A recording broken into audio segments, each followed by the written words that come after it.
وہ الگ الگ چیزیں ہیں، مذہب کا ریاست کے ساتھ کوئی تعلق نہیں. اور جب پاکستان کے پرسپیکٹو میں بات ہوتی ہے یا باقی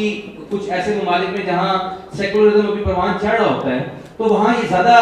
کیونکہ اسلام کا مکمل انکار کرنا تو شاید مشکل ہو جاتا ہے،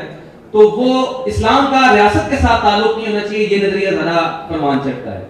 لیکن یہ بات میں کہوں، راجہ صاحب کہیں یا کوئی اور کہے، اس کی اہمیت نہیں ہے. ہم فرمود صاحب کے منہ سے یہ سننا چاہیں گے کہ ان کے نزدیک سیکولرزم کی تعریف کیا ہے، کس کو وہ سیکولرزم سمجھتے ہیں، اور وہ کون سا سیکولرزم ہے جس کو وہ سمجھتے ہیں کہ یہ واقعی ایک قابل عمل چیز ہے اور اس کو معاشرے میں رواج پانا چاہیے، لوگوں کو اس کو ماننا چاہیے، اور یہ ایک ایسا نظریہ ہے کہ جو انسانیت کو کامیابی دلا سکتا ہے.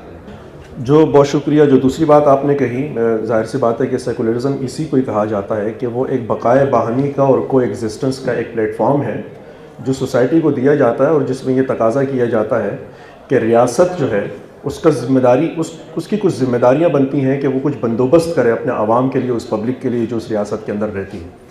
اس نے جو انتظامات کرنے ہیں، ان انتظامات کے اندر جو بندوبست کرنے ہیں، ان بندوبست کے اندر بہت بنیادی چیز یہ بھی ہے کہ جتنے بھی لوگ وہاں پہ رہتے ہیں، جن کے جو بھی عقائد اور نظریات ہیں، ان کو اپنی پریکٹسز کے لیے اور اپنی بات کہنے کے لیے یکساں طور پر ان کو سہولیات ملنی چاہیے.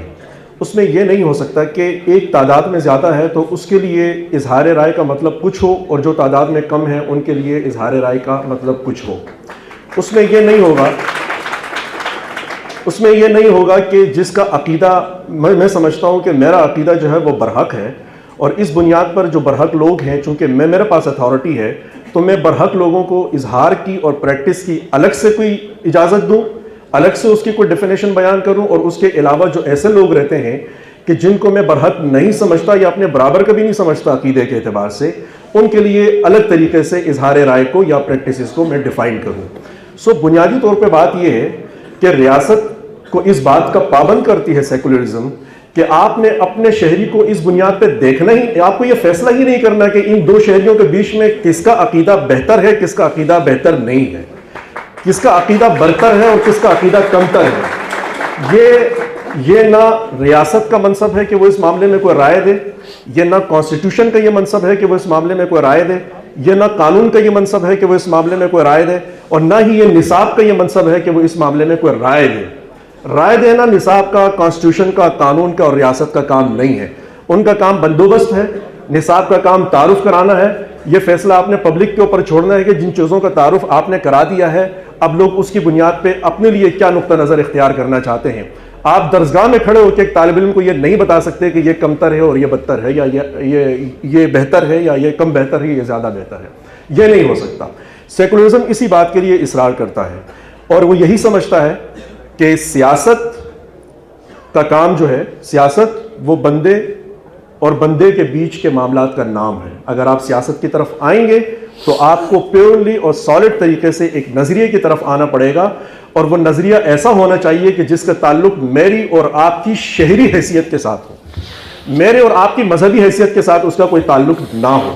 میری اور آپ کی مذہبی حیثیت کے معاملے میں ریاست نے صرف اور صرف ہماری کچھ ضروریات پوری کرنی ہے. میں مسلمان ہوں، مجھے مسجد چاہیے، یہ مسجد پرووائڈ کرنا یہ ریاست کی ذمہ داری ہے. میں ہندو ہوں، مجھے مندر چاہیے، یہ ذمہ داری پوری کرنا یہ ریاست کی ذمہ داری ہے. لیکن کوئی شہری اگر یہ سمجھتا ہے کہ چونکہ میں اپنی آسمانی کتاب کی روشنی میں یا میں اپنی احادیث کی روشنی میں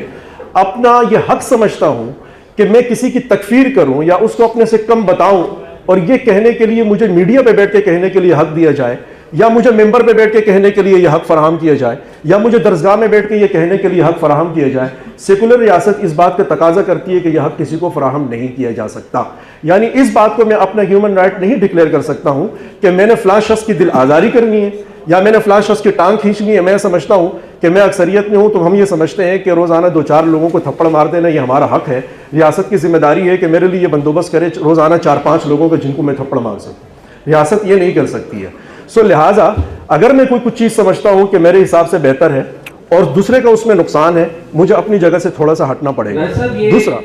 فرمود صاحب نے اس مسئلے کو بڑا ہی سمپل کر دیا ہے. انہوں نے تو سیکولرزم کو بس اتنا کہہ دیا ہے، جو بھی میں ان کی پوری ڈیبیٹ کو اگر ایک جملے میں سمونے کی کوشش کروں تو وہ یہ ہے کہ सेकुलरिज्म इतनी सारी बात है कि रियासत में एक मजहब वालों को दूसरे मजहब वालों पर अपना हक जताने की, अपनी फौकियत जताने की, अपनी बर्तरी का इजहार करने की कोई गुंजाइश नहीं होती। बस सेकुलरिज्म इतना सा ही है, इससे बढ़कर उनके नजदीक सेकुलरिज्म नहीं है। ये जो फरनूद साहब ने सेकुलरिज्म की डेफिनेशन बयान की है जितने सादा अल्फाज में, मैं बुनियादी तौर पर जो सेकुलरिज्म को मैं समझ पाया हूँ, क्या आप इससे इत्तेफाक करते हैं कि सेकुलरिज्म यही है जो अभी बयान हुआ है? ये एक कोशिश रही है बहुत अरसा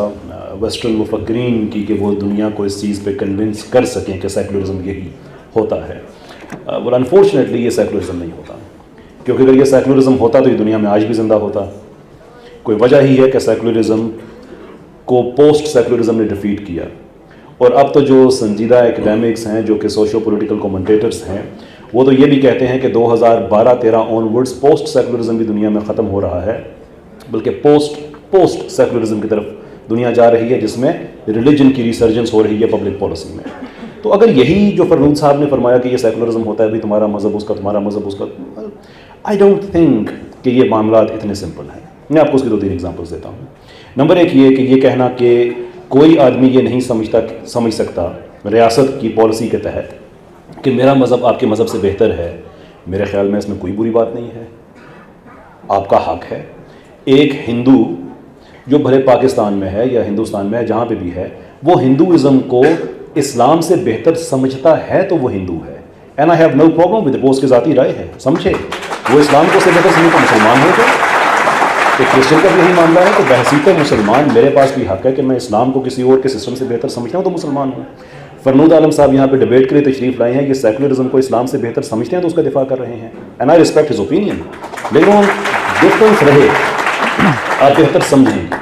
लेकिन ये जो बाकी है ना, जो पिंक एंड फ्लफी बड़ी मीठी मीठी बातें सेकुलरिज्म की, लेकिन तारीख इसको सपोर्ट नहीं करती है। ये कह देना कि ये आपका मज़हब होगा तो आप दूसरे को उसकी बेहतर नहीं समझते, फिर मज़हब ही क्यों, वाई? सोशल कॉन्ट्रैक्ट, मैं अगर मुसलमान हूँ और पाकिस्तान में करोड़ों लोग मुसलमान हैं और मैं किसी को अस्सलामु अलैकुम भी कहता हूँ, तो हम दोनों के दरमियान मुश्तरका चीज़ एक रिलीजन है। लेकिन जब आप ये कहते हैं कि नहीं आप इसे अपनी ज़ाती ज़िंदगी तक महदूद कर दें, तो वो आइडियोलॉजी जिसकी बेस पे मैंने एक सोशल कॉन्ट्रैक्ट फॉर्म किया है, आप मुझसे वो भी ले लें, तो फिर आपके पास क्या हक है कि बहसते सेकुलर आप समझे कि सेकुलरिज्म मेरे मज़हब से बेहतर है, देयरफॉर जो आप समझते हैं मुझे वही करना चाहिए। मुझे ये क्यों मजबूरी है कि मैं मस्जिद में जाके खुद को मुसलमान डिक्लेयर करूँ, मस्जिद से बाहर आके कहूँ कि नहीं वो मेरा ज़ाती मामला था, मैं यहाँ पे पब्लिक पॉलिसी मेरी वही होगी। और पब्लिक पॉलिसी कौन तय करेगा? अगर डेमोक्रेसी तय करेगी तो लोगों की डेमोक्रेटिक विल तो हमेशा दुनिया के सामने है, जो पाकिस्तान में है, कि पाकिस्तान इस्लामी निज़ाम के लिए बनाया गया था। पाकिस्तान में लोग चाहते हैं कि जितने भी सर्वे हैं, और इंडिपेंडेंट, मैं पाकिस्तानी सर्विस की बात नहीं कर रहा, पाकिस्तान से बाहर के सर्वेस, सारे के सारे सर्वेज ये कन्फर्म करते हैं कि पाकिस्तान में लोग शरीयत का निज़ाम चाहते हैं। क्वेश्चन फरनूद आलम साहब के लिए बड़ा सिंपल था कि आइदर ऑप्शन नंबर 1 कि आप डेमोक्रेसी की रिस्पेक्ट करें और इस्लाम का निज़ाम पाकिस्तान में एक्सेप्ट कर लें कि यह होना चाहिए जो 70 साल से हमें नहीं मिला, या ये कहें कि नहीं हम जबरन आप पे सेकुलरिज्म इम्पोज करेंगे, आपकी डेमोक्रेटिक विल की कोई हैसियत नहीं है। इन दोनों में से जो मर्जी ऑप्शन ले लें उस पर हम बात कर सकते हैं। एक और आखिरी बात, बड़ी अहम बात, कि अगेन ये जो बड़ी मीठी मीठी बातें हैं कि उसमें आइडियाज़ के जो डिफरेंस होता है उसको एक्सेप्ट किया जाता है और रियासत इन मामलात में दखल नहीं देती है। वेल हिस्ट्री अगर आप सेकुलरिज्म की देखते हैं, 150 मिलियन से ज़्यादा लोग सेकुलर हुकूमतों ने, पिछली सदी की 3 सेकुलर हुकूमतों ने 15 करोड़ से ज़्यादा लोग इख्तलाफ की वजह से मार दिए, बच्चे भी मार दिए, प्रेगनेंट औरतें मार दी, डिसेबल लोगों को मार दिया। जब फ्रांस में स्टेट सेकुलरिज्म को इम्पोज किया जा रहा था, जो रेन ऑफ टेरर है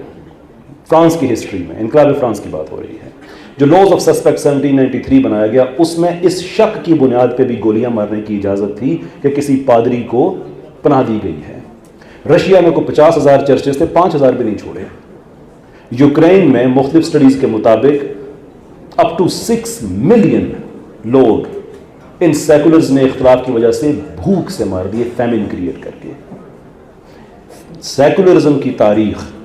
दुनिया में, यानी कि जितने भी हमारे पास फिगर्स हैं, हमारे पास क्लैरिटी नहीं है, लेकिन जो अपर एंड फिगर्स का वो है अप टू 259 मिलियन, 25.9 करोड़ लोग सेकुलर्स के हाथों डिसएग्रीमेंट की वजह से मरे हैं। दुनिया में किसी और फिक्री तबके ने इतना खून नहीं बहाया जितना सेकुलर्स ने बहाया है। ये किताबी मीठी मीठी बातें बड़ी अच्छी हैं, लेकिन किताबें खोल के देखें, history is not on their side.